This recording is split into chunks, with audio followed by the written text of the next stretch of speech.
Hi, everybody. It's the Mortgage Jedi, Jamie Vasey here. And today I want to talk about the 4 biggest misconceptions when it comes to getting a mortgage.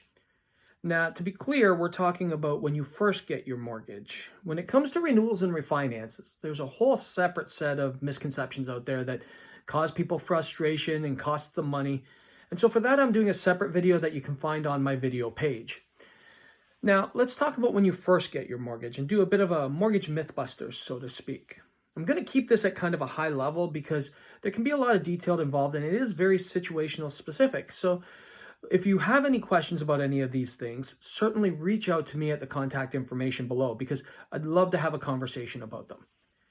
Now let's start. I call these misconceptions because they're exactly that. They're not really mistakes. They're more misinformation or misunderstandings that lead to false expectations.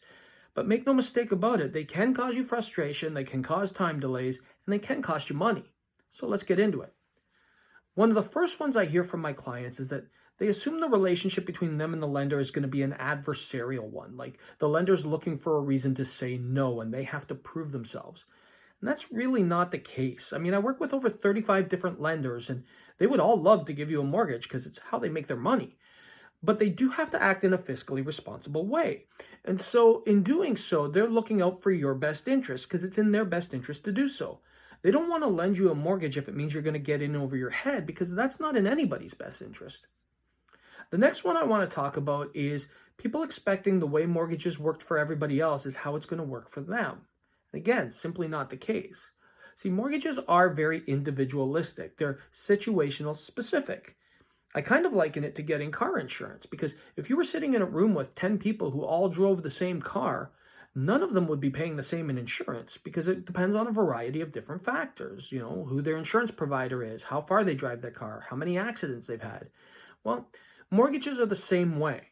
They're going to look specifically at your credit rating and your debt ratios and the house that you picked out and your income. And so the way things worked for your parents or your coworker or your cousin isn't necessarily going to be how they are for you. But that's a good thing because you want a solution that's very specific to you and your goals. When you partner with a Mortgage Jedi, we look at your short and long-term goals and we get you the best product for you for both short and long term.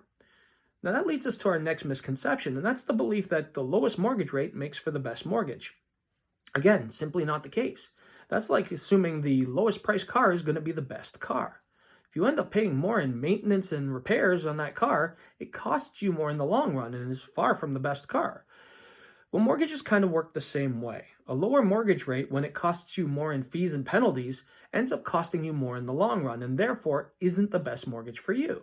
And it might not even be the right product for you based on your specific needs. You might want something that's portable or gives you more options for repaying it down quicker. So all of those things have to be considered when determining what's best for you. It's not just about rate alone. And finally, the fourth big misconception is the fact that brick and mortar locations such as banks and credit unions can offer the best and most secured solution. Again, often not the case. Now, I have to say, I do work with a lot of banks and credit unions, and there are times where they can offer the best solutions for my clients.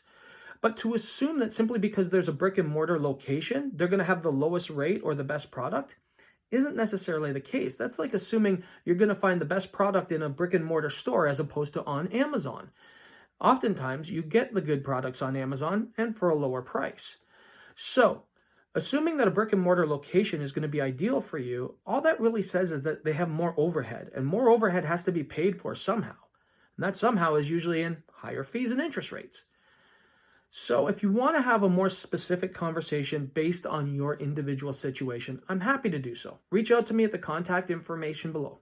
Thanks. Have a great day.